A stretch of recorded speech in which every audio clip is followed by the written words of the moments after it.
2025년 10월 세상이 떠들썩했습니다. 미국의 한 정치인이 던진 한 말이 때문에 전 세계 경제가 출렁였거든요. 한국은 미국에 3,500억 달러를 선불로 줄 것이다 라는 발언이 나오자 언론들은 일제히 한미 갈등 재점화, 경제보복 신호탄이라며 호들갑을 떨었습니다. 그런데 여기서 정말 흥미로운 지점이 있습니다. 이 거대한 파장 속에서 정작 한국의 대표 기업인 삼성전자는 아무런 반응이 없었다는 겁니다. 시장은 전전긍긍했지만 삼성은 고요했습니다. 침묵했습니다. 마치 무언가를 알고 있는 사람처럼 말이에요. 오늘 우리는 이 침묵의 의미를 파헤쳐 볼 겁니다. 왜 삼성은 아무것도 두려워하지 않았을까요? 그 답은 메모리라는 두 글자에 있습니다.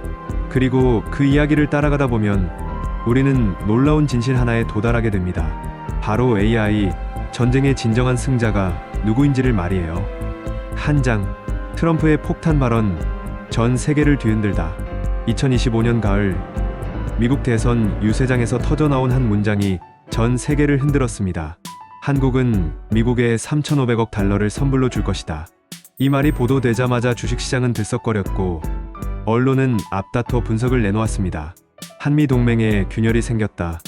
미국이 동맹국에 경제적 압박을 가하고 있다. 한국 경제에 큰 타격이 될 것이다. 이런 식의 예측과 우려가 쏟아져 나왔죠. 국제 뉴스는 한국을 중심으로 빙빙 돌았습니다. 금융 전문가들은 원화 환율을 점쳤고 경제학자들은 한국 GDP에 미칠 영향을 분석했습니다. 그런데 바로 이 순간 가장 주목할 만한 반응이 있었습니다. 아니, 정확히 말하면 반응의 부재였습니다. 한국의 반도체 산업을 이끌고 있는 삼성전자가 그 어떤 공식 입장도 내놓지 않은 것입니다. 피해 대책을 논의하지도 미국과의 긴급 협상을 제안하지도 않았어요. 외신들은 이를 이상하게 여겼습니다. 왜 삼성은 침묵한가? 한국 기업들은 정말 아무 대책이 없는가? 라는 질문들이 제기되었죠. 하지만 이 침묵은 무능해서 비롯된 게 아니었습니다. 오히려 그 반대였어요. 확신에서 나온 여유였던 것입니다. 2장. 침묵은 약함이 아니라 강함의 신호. 당시 삼성의 내부 상황을 들여다보면 이 침묵의 의미가 명확해집니다. 삼성 내부에서는 이미 2026년까지의 메모리 생산 계획이 촘촘히 짜여 있었거든요. 단순한 수량 계획만이 아닙니다. 차세대 반도체 기술, 초미세 공정, 그리고 앞으로 올 미래에 대한 면밀한 분석과 준비가 모두 포함되어 있었습니다. 더욱 중요한 건 삼성이 누구보다 먼저 무언가를 읽고 있었다는 점입니다. 바로 AI 시장의 폭발적인 성장세 말이에요. 세계 경제가 트럼프의 발언에 흔들리고 있을 그 순간 삼성의 경영진들은 다른 차원의 변화를 목격하고 있었습니다. 전 세계 빅테크 기업들이 AI 인프라에 투자하기 시작했습니다. 구글은 전 세계 곳곳에 거대한 데이터 센터를 짓고 있었고 마이크로소프트는 오픈 AI와의 파트너십을 강화하며 AI 시스템 구축에 천문학적 규모의 자본을 투입하고 있었죠. 이 모든 움직임 속에서 삼성이 발견한 건 새로운 기회였습니다. AI를 돌리려면 엄청난 양의 메모리가 필요합니다. 그것도 매우 빠른 속도로 데이터를 처리할 수 있는 고성능 메모리 말이에요. 이것이 삼성의 여유의 정체였습니다. 세계가 불안해하고 있을 때 삼성은 이미 자신들의 주요 상품이 없어서는 안 될 물건이 될 거라는 걸 알고 있었던 거죠. 3장. AI가 불러온 메모리 대란, 전문가도 놀라다. 2025년 중반 이후 전 세계 메모리 시장에서 믿기 어려운 일이 벌어지기 시작했습니다. 메모리 부족 현상이 나타난 것입니다. 그것도 어마어마한 규모로요. 구글과 마이크로소프트가 AI 데이터 센터를 본격적으로 가동하자 그들이 필요로 하는 메모리의 양은 상상을 초월했습니다. 전문가들의 분석에 따르면 AI 서버 한 대가 사용하는 메모리는 일반적인 서버보다 무려 8배나 많다고 합니다. 이게 무엇을 의미하는지 생각해보세요. 기존의 서버 하나당 메모리 100개 단위가 필요했다면 AI 서버는 800개 단위가 필요하다는 뜻입니다. 수십만 대의 AI 서버가 동시에 구축되고 있는 상황에서 필요한 메모리는 기하급수적으로 증가했습니다.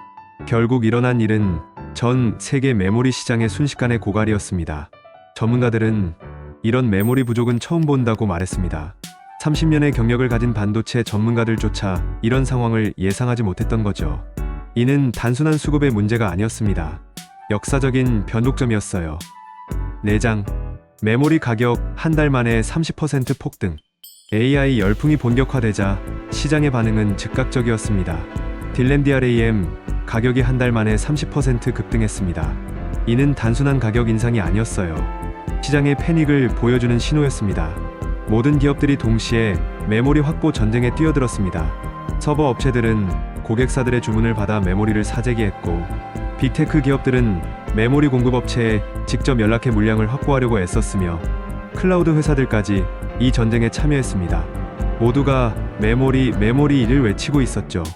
이런 상황 속에서 시장에 나타난 건 명확한 기술력의 격차였습니다. 다른 기업들은 생산량을 맞추기 위해 필사적으로 움직이고 있었습니다. 일단 팔 수 있는 제품을 만들고 그것으로 매출을 올리는 게 목표였죠. 하지만 삼성은 다른 접근을 하고 있었습니다. 단순히 메모리 생산량을 늘리는 데 그치지 않았어요. 삼성은 이미 차세대 초미세 공정과 HBM 세개발을 끝내고 있었던 겁니다. 즉, 다음 단계를 준비하고 있었던 거죠. 5장. 초미세 공정의 혁명, 세계가 놀라다. 삼성이 들고 나온 기술은 세계 반도체 시장을 새롭게 정의했습니다. 10나노급 초미세 공정이 그것입니다. 이 기술이 뭐냐면 칩 하나에 담을 수 있는 용량을 기존보다 40% 늘린 것입니다. 그런데 이게 단순한 효율의 문제가 아니라는 게 중요해요. 이것은 AI가 처리할 수 있는 속도와 연산 능력을 완전히 다른 차원으로 끌어올린 기술이었습니다. 더하여 HBM3라는 차세대의 메모리가 있습니다. HBM은 High Bandwidth Memory의 약자인데 기존 메모리에 비해 속도가 무려 3배나 빠릅니다. 그리고 발열도 훨씬 낮죠. 이게 무엇을 의미하는지 생각해보세요. AI 서버의 두뇌가 더 똑똑해진 셈입니다. 더 빠르게 생각하고 더 효율적으로 에너지를 사용하는 두뇌 말이에요. 이 기술 덕분에 일어난 일이 정말 흥미롭습니다. 구글, 엔비디아, 마이크로소프트, 아마존 같은 글로벌 빅테크들이 모두 같은 결론에 도달했거든요. 삼성 메모리를 확보하라. 이들은 자신들의 AI 전략에 삼성 제품이 필수불가결하다는 걸 깨달았던 겁니다. 6장. 트럼프의 진짜 목표 반도체. 여기서 흥미로운 정치 이야기가 나옵니다. 트럼프는 겉으로는 관세, 무역, 동맹 같은 일반적인 정치 논리를 얘기했습니다. 하지만 비공식 회담에서 가장 집요하게 언급한 주제는 다른 것이었습니다. 바로 반도체였어요. 왜일까요? 미국도 더 이상 메모리 없이 AI 인프라를 유지할 수 없었기 때문입니다. 미국의 AI 개발, 클라우드 서비스, 데이터 센터, 이 모든 것이 고성능 메모리에 의존하고 있었던 거죠. 여기서 우리가 깨달아야 할 아이러니가 있습니다. AI 시대의 가장 중요한 자원이 무엇인가 하면 그것은 오일이 아닙니다. 과거 산업화 시대의 석유가 국가 전략의 중심이었다면 AI 시대에는 메모리가 그 자리를 차지했다는 뜻입니다. 더 정확히 말하면 AI를 빠르고 효율적으로 처리할 수 있는 고성능 메모리 말이에요. 그리고 여기서 가장 중요한 지점입니다. 그 메모리를 가장 잘 만드는 나라가 대한민국이었다는 겁니다. 트럼프가 한국과 삼성의 시선을 돌린 건 어쩌면 당연한 일이었죠. 미국 역시 AI 경쟁에서 뒤처지지 않으려면 한국의 반도체 기술이 필요했던 거예요. 7장. 세계가 한국을 바라본다. 2025년 하반기 삼성전자는 중요한 발표를 했습니다. HBM3 생산량을 2배로 늘린다는 계획이었습니다.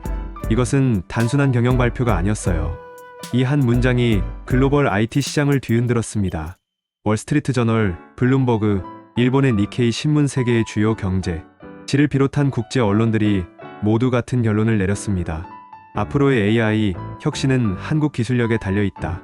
이는 단순한 분석이 아닙니다. 국제사회가 한국의 중요성을 공식적으로 인정한 것입니다. 그리고 우리가 주목해야 할 대목은 여기입니다. 이제 세계의 거대한 변화들이 모두 한국과 연결되어 있다는 겁니다. AI 데이터 센터의 구축, 자율주행차의 개발, 슈퍼컴퓨터의 성능 향상, 이 모든 것의 중심에는 한국의 반도체가 자리 잡고 있었습니다.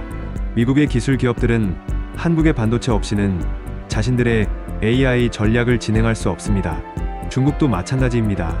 유럽도, 그리고 전 세계의 어떤 국가도 한국의 첨단 반도체 기술 없이는 AI 시대를 주도할 수 없게 된 것이죠. 이것은 놀라운 변화였습니다. 8장. AI 전쟁의 승자는 누구인가? 이제 우리는 처음의 질문으로 돌아갑시다. 왜 삼성은 침묵했을까요? 왜 그토록 자신감 있는 태도를 보였을까요? 그 답은 명확합니다. 삼성은 이미 알고 있었어요. 트럼프가 한국에 어떤 경제적 압박을 가하든 미국은 여전히 한국이 필요하다는 걸 말이에요. 그것도 매우 긴급하게 필요하다는 걸 말입니다. 현재 AI 패권을 두고 미국과 중국이 치열하게 맞붙고 있습니다. 이 전쟁은 미사일과 탱크의 전쟁이 아닙니다. 연산 능력과 기술력의 전쟁입니다. 누가 더 강력한 AI를 개발하고 그것을 얼마나 빠르게 시장에 내놓는가 하는 경쟁이죠. 하지만 정작 그들의 두뇌를 만드는 건 한국의 손입니다. 삼성과 SK하이닉스라는 두 거대한 기업, 그리고 이들을 지탱하는 수많은 중소협력업체들. 대한민국의 기술력이 세계 AI 인프라의 핵심을 담당하고 있었던 거예요. 여기서 중요한 통찰력이 나옵니다. AI 시대의 진정한 패권은 무기를 많이 가진 나라에서 나오지 않습니다. 데이터를 빠르고 효율적으로 처리할 수 있는 기술을 가진 나라에서 나옵니다. 그리고 그 기술을 누가 가지고 있는가 하면 바로 한국이었던 것입니다. 9장 메이드 인 코리아의 시대. 우리가 지금 목격하고 있는 건 역사적인 순간입니다. 한국이 단순한 제조업 국가에서 벗어나 세계 경제의 인프라를 담당하는 국가로 변모하고 있는 중입니다. 과거 100년 동안 국제 질서는 자원을 많이 가진 나라, 군사력이 강한 나라, 소비시장이 큰 나라에 의해 결정되었습니다. 하지만 21세기 AI 시대에는 다릅니다. 기술력이 모든 것을 결정합니다. 그리고 그 기술력을 가진 나라가 바로 대한민국입니다. 트럼프의 발언이 던졌던 파장은 결국 한국의 중요성을 세계에 다시 한번 확인시켜 주었습니다. 경제 보복의 신호탄이 될 것 같던 그 발언은 역설적으로 미국도 한국이 없이는 미래 경쟁에서 살아남을 수 없다는 자백이었던 것입니다. 삼성의 침묵, 그것이 보여준 것은 기업의 자신감만이 아니었습니다. 그것은 한국 기술의 우위를 아는 나라의 여유였습니다. 세계가 불안해하고 있을 때 한국은 이미 미래를 준비하고 있었던 거죠. 이제 우리가 이해해야 할 새로운 세계 질서가 있습니다. AI 시대의 가장 중요한 자원은 메모리입니다. 그리고 그 메모리의 이름은 메이드 인 코리아입니다. 아우트로 2025년 10월에 그 긴장감 있던 순간 세상은 한미 갈등을 걱정했습니다. 하지만 정말 중요한 이야기는 다른 곳에 있었습니다. 한국의 기술력이 세계 경제의 중심에 서 있다는 사실 말이요. 앞으로 세계는 더욱 한국을 필요로 할 겁니다. AI가 인류의 모든 산업을 재정의하는 지금, 이 순간 한국의 반도체 기술 없이는 그 미래를 상상할 수 없게 되었으니까요. 이것이 바로 트럼프 시대 한국이 AI 전쟁의 승자가 된 이유입니다. 무기가 아니라 칩으로, 군사력이 아니라 기술력으로 대한민국이 세계 경제의 중심으로 나아가고 있는 것입니다. 우리는 지금 역사를 목격하고 있습니다. 그리고 그 역사의 중심에는 한국 기술이 있습니다.